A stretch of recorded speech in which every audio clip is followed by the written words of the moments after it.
Assalamualaikum warahmatullahi wabarakatuh. Salam sejahtera bagi kita semua. Selamat sore saya ucapkan kepada sahabat Bawaslu yang ada di mana saja. Selamat datang di acara ngabuburit pengawasan Bawaslu Kabupaten Rembang. Bersama saya Aris Supriyanto. Ngabuburit pengawasan kali ini mengangkat tema refleksi potensi sengketa pada pemilihan tahun 2024 di Kabupaten Rembang. Hadir bersama kita anggota Bawaslu Kabupaten Rembang, Divisi Hukum dan Penyelesaian Sengketa, Bapak M. Hasanuddin, SPD. Selamat datang Bapak M. Hasanuddin. Ya, Mas Aris, selamat sore Mas Aris dan sahabat Bawaslu dimanapun berada. Selamat sore semuanya. Selamat sore. Bagaimana kabar hari ini? Alhamdulillah baik Mas Aris, luar biasa. Masih dalam keadaan sehat walafiat dan dalam keadaan puasa Ramadan. Pak, nyangkut tema hari ini tentang sengketa. Yang dimaksud dengan sengketa pada Pilkada 2024 ini apa? Oh iya, terima kasih Mas Aris. Sebelumnya saya ingin menyapa dulu kepada sahabat Bawaslu semuanya dimanapun berada. Pada kesempatan kali ini kami akan membahas tentang sengketa Pilkada 2024 di Kabupaten Rembang. Jadi yang dimaksud sengketa pada pilkada itu berbeda dengan sengketa pada umumnya, Mas Aris. Itunya Pak? Ya. Jadi sengketa pada pilkada itu ada dua jenis. Yang pertama sengketa proses pemilihan atau sengketa proses pilkada, dan yang kedua adalah sengketa hasil pilkada. Nah, sedangkan sengketa proses itu sendiri ada dua macam. Yang pertama, sengketa antara peserta pemilihan dengan penyelenggara pemilihan. Yang kedua, sengketa antar peserta pemilihan. Sedangkan sengketa hasil adalah sengketa yang berkaitan dengan ketidakpuasan peserta pemilihan terhadap hasil pilkada atau hasil pemilihan yang diajukan ke Mahkamah Konstitusi. Kalau dalam pilkada atau pemilihan itu disebut sebagai PHP atau perselisihan hasil pemilihan. Gitu Mas Haris. Oh, gitu ya. Pak, jika terjadi sengketa, bagaimana proses pengajuan permohonannya? Oh iya, dalam sengketa pilkada atau sengketa pemilihan, kita mengacu pada Perbawaslu 2 tahun 2020 tentang pengawasan sengketa pada pemilihan gubernur dan wakil gubernur, bupati dan wakil bupati, serta wali kota dan wakil wali kota. Nah, mekanisme permohonan sengketa pada pilkada ini sendiri juga sudah diterangkan. Dalam beberapa waktu lalu juga sudah kita share di media kita, di media Bawaslu Rembang terkait dengan proses pengajuan sengketa pada pilkada. Nah, untuk sengketa ini yang pertama tadi kan ada dua jenis, sengketa proses pilkada atau pemilihan. Itu diajukan ke Bawaslu di masing-masing wilayah. Kalau kita di Bawaslu Kabupaten Rembang terkait dengan sengketa proses itu bisa diajukan di Bawaslu. Terus untuk sengketa hasil atau PHP perselisihan hasil pemilihan itu diajukan di MK atau Mahkamah Konstitusi. Nah, untuk sengketa hasil ini kan setelah proses rekapitulasi hasil suara itu selesai. Kan misalkan ada peserta pemilihan yang tidak merasa dirugikan atau tidak puas terkait dengan hasil rekapitulasi hasil ini, itu bisa mengajukan permohonan ke Mahkamah Konstitusi. Nah, untuk sengketa proses tadi, proses pengajuannya itu bisa secara langsung maupun secara online ke kantor Bawaslu Kabupaten Rembang gitu ya. Untuk sengketa proses tadi kan ada dua macam seperti yang saya sebutkan tadi. Sengketa antara peserta pemilihan dengan penyelenggara pemilihan. Nah, ini terjadi biasanya karena peserta pemilihan tersebut merasa dirugikan oleh penyelenggara pemilu, dalam hal ini adalah KPU, gitu ya. Misalkan terkait dengan penetapan calon. Nah, misalkan ada salah satu bakal pasangan calon yang tidak ditetapkan sebagai pasangan calon. Nah, ini bisa mengajukan permohonan ke Bawaslu. Terus yang jenis yang kedua adalah sengketa antar peserta pemilihan. Nah, sengketa ini terjadi antara peserta pemilihan yang satu dengan yang lainnya. Misalkan ada peserta pemilihan, peserta pilkada yang merasa dirugikan oleh tindakan peserta pemilihan lainnya. Nah, ini juga bisa mengajukan permohonan sengketa ke Bawaslu dan jajarannya. Ya. Jadi seperti itu, Mas Aris. Itu sangat lengkap sekali ya, Pak. Di Kabupaten Rembang sendiri, Pak, pada Pilkada 2024 lalu ada nggak permohonan sengketa? Oh iya, ini yang patut kita syukuri gitu ya. Dan menurut saya ini adalah sebuah keberhasilan dalam melaksanakan pilkada kemarin. Nah, di Kabupaten Rembang alhamdulillah tidak terdapat permohonan sengketa, entah itu sengketa proses pemilihan atau sengketa hasil pemilihan. Selanjutnya di Kabupaten Rembang juga tidak terdapat pemungutan suara ulang atau PSU, Mas Aris. Nah, ini menandakan bahwa jalannya pilkada di Kabupaten Rembang ini berjalan dengan kondusif dan terkendali. Di pemilihan 2024 ini kan ada beberapa tahapan ya, Pak ya? Iya. Ini tahapan apa saja sih yang ada potensi sengketanya? Oh ya, sesuai garis besar tema kita, kita akan mengambil tema refleksi potensi sengketa.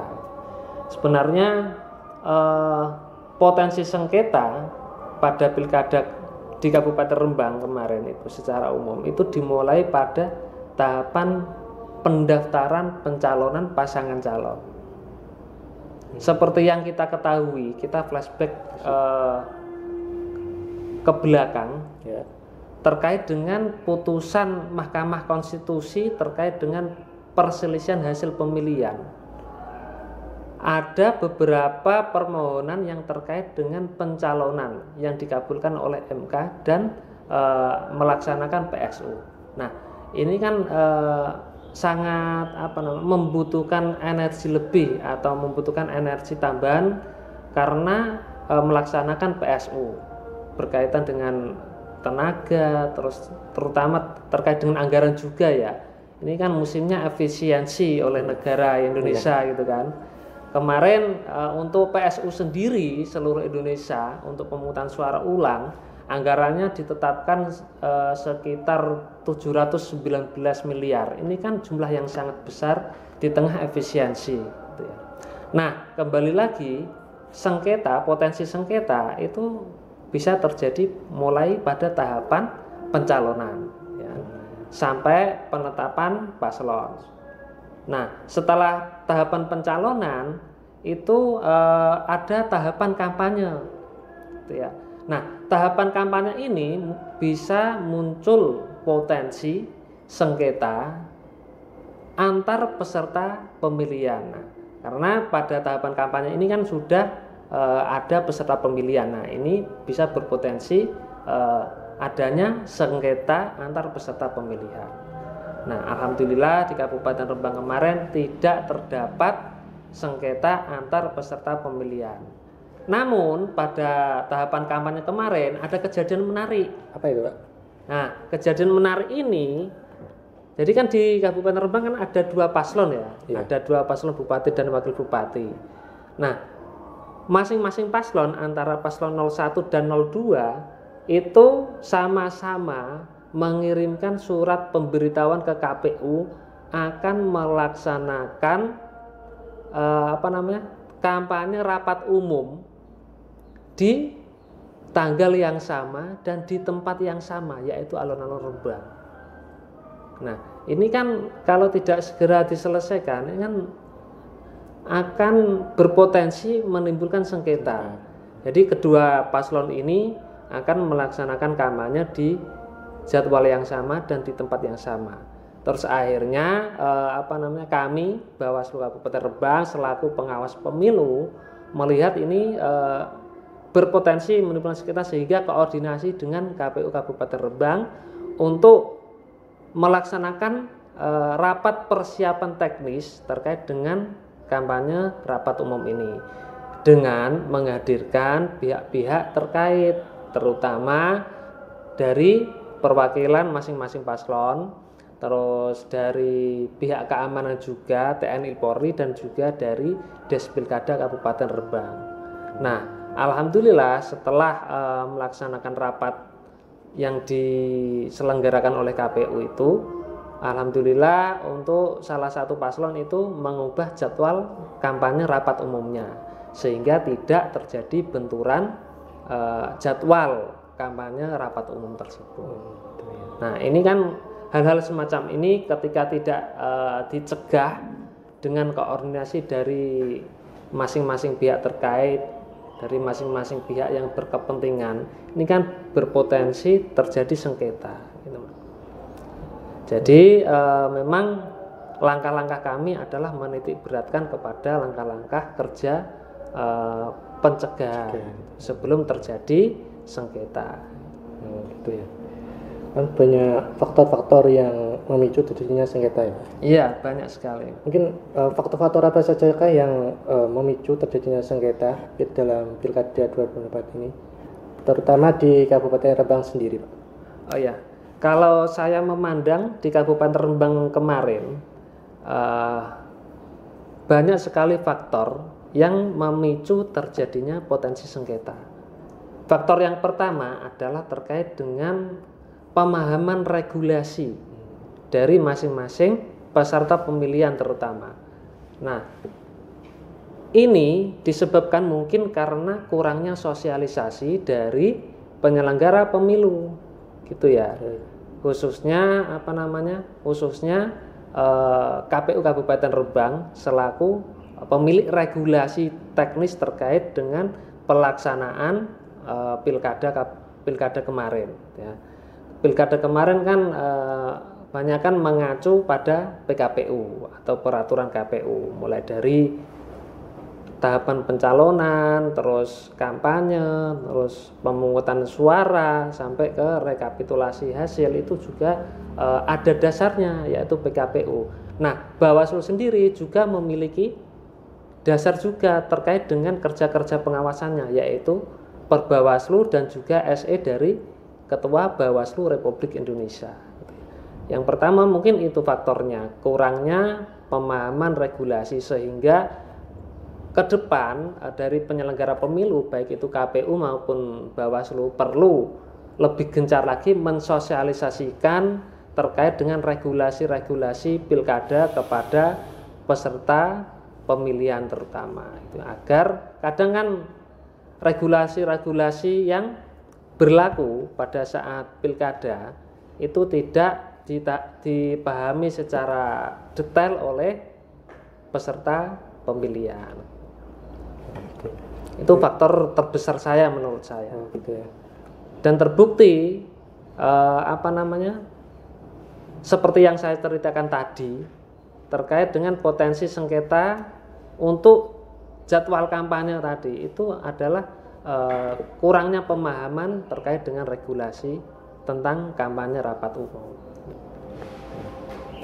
Mungkin terkait peran Bawaslu Kabupaten Rembang sendiri, Pak, dalam menangani sengketa ini. Bagaimana peran Bawaslu Kabupaten Rembang untuk menangani sengketa pilkada di Kabupaten Rembang sendiri? Peran Bawaslu Kabupaten Rembang secara umum memang sangat penting, sangat berperan dalam mengawal demokrasi yang berlaku ini, demokrasi yang sedang berjalan ini. Jadi Bawaslu kita sebagai pengawas pemilu, kita kan adalah penjaga demokrasi, pengawal demokrasi agar berjalan sesuai dengan regulasi yang berlaku. Nah, terkait dengan sengketa kemarin dalam pilkada kemarin, peran kita sangat besar. Nah, kalau secara umum Bawaslu sistem kerjanya kan mengawasi, mencegah, dan melakukan penindakan ketika terjadi sengketa atau pelanggaran, gitu ya. Nah, dalam kerja-kerja pengawasan kemarin kita menitik beratkan kepada pencegahan, langkah-langkah pencegahan yang sangat masif sebelum terjadinya sengketa dan pelanggaran. Nah, langkah-langkah pencegahan berupa apa? Yang pertama terkait dengan imbauan-imbauan. Imbauan kepada penyelenggara pemilu, kepada peserta pemilihan untuk mentaati regulasi yang berlaku. Yang kedua, imbauannya berupa sosialisasi terkait dengan regulasi-regulasi pilkada. Nah, terkait dengan langkah-langkah ini itu bisa mencegah terjadinya sengketa, bisa mencegah terjadinya potensi sengketa. Contoh di waktu proses pencalonan kemarin. Proses pencalonan kemarin ketika tidak dikawal penuh, ini kan berpotensi menimbulkan sengketa dan juga bisa dijadikan dalil pada permohonan ke Mahkamah Konstitusi ketika mengajukan PHP, itu ya. Nah, contoh misalkan ada salah satu paslon yang tidak memenuhi persyaratan tapi ditetapkan sebagai pasangan calon. Ketika ada pihak lain yang mengajukan gugatan ke MK dan paslon ini ternyata didiskualifikasi, akhirnya kan bisa menjadi PSU di seluruh wilayah, di seluruh TPS. Nah, ini kan sangat merugikan. Makanya dalam proses pencalonan kemarin kita sangat mengawal penuh terkait dengan proses-prosesnya, kita awasi penuh, ya. Nah, proses pencalonan kemarin sendiri, ya, kebetulan kami Divisi Hukum dan Penyelesaian Sengketa itu sebagai penanggung jawab untuk mengawasi proses pendaftaran pencalonan kemarin. Nah, proses pendaftaran pencalonan kemarin kita kawal penuh sehingga tidak terjadi sengketa, ya. Termasuk di tahapan-tahapan selanjutnya setelah proses pencalonan sampai ke tahapan rekapitulasi, gitu ya. Di peran Bawaslu itu sangat penting ya, sangat krusial, sangat krusial. Bayangkan misalkan tidak ada pengawas pemilu, nah bisa jadi tahapan-tahapan yang berjalan itu tidak ada yang mengawasi dan misalkan ada pelanggaran tidak ada yang mengingatkan, tidak ada yang menyemprit istilahnya.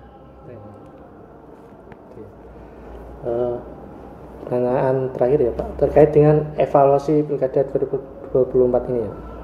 Ini apa saja sih evaluasi Pilkada 2024 untuk Kabupaten Rembang sendiri agar meminimalisir terjadinya potensi sengketa untuk pemilihan yang akan datang? Oh ya, terima kasih Mas Aris.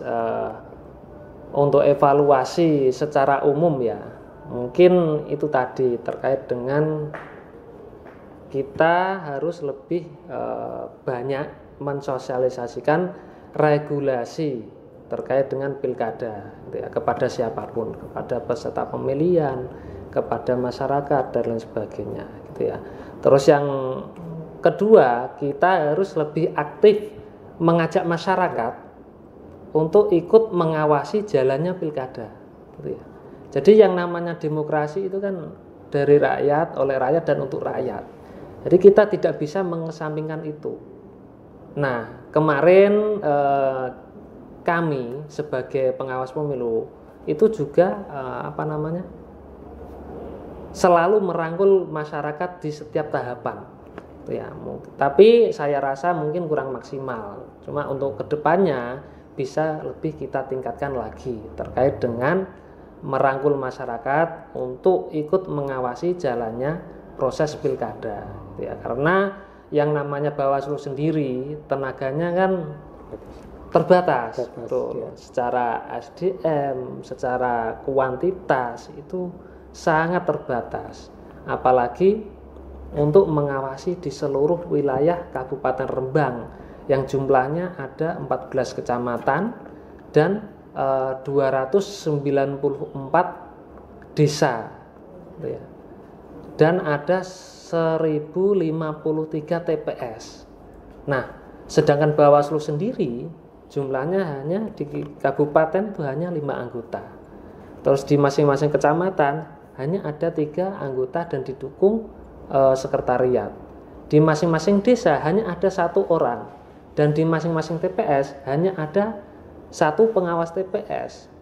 Dan tugasnya sangat berat, mengawasi seluruh tahapan. Nah, kalau kita tidak melibatkan masyarakat, maka kita akan sangat kesulitan. Jadi seperti itu. Pada intinya kesuksesan pemilihan ini harus melibatkan masyarakat. Ya, sangat perlu melibatkan masyarakat. Oke. Sebelum ditutup Pak, mungkin ada pesan untuk sahabat Bawaslu? Mungkin pesan terakhir untuk sahabat Bawaslu, mungkin pilkada ini sudah selesai. Namun dalam mengawal demokrasi kita belum selesai. Untuk ke depan kita tetap terus mengawal jalannya proses demokrasi dengan mengkritisi pemerintahan ke depan yang sudah dilantik. Jadi Kabupaten Rembang kemarin kan sudah dilantik ya untuk bupati dan wakil bupatinya. Nah, untuk masyarakat kami mengajak seluruh sahabat Bawaslu semua untuk tetap mengawal proses jalannya demokrasi ini dengan cara apa? Dengan cara tadi, tetap memperhatikan kebijakan-kebijakan yang dibuat oleh pemerintah Kabupaten Rembang. Jadi ini kan demi kemajuan Kabupaten Rembang juga. Jadi misalkan kebijakan-kebijakannya kalau dirasa merugikan masyarakat, ya tidak ada salahnya untuk melakukan saran dan kritik, untuk menyampaikan saran dan kritik kepada pemerintah Kabupaten Rembang, gitu ya. Dan juga kami mengajak kepada masyarakat juga untuk menyampaikan saran dan kritik kepada Bawaslu Kabupaten Rembang juga. Kami sangat terbuka terhadap saran dan kritik dari sahabat Bawaslu semua dimanapun berada untuk kemajuan kami ke depan, terutama untuk mengawal jalannya demokrasi.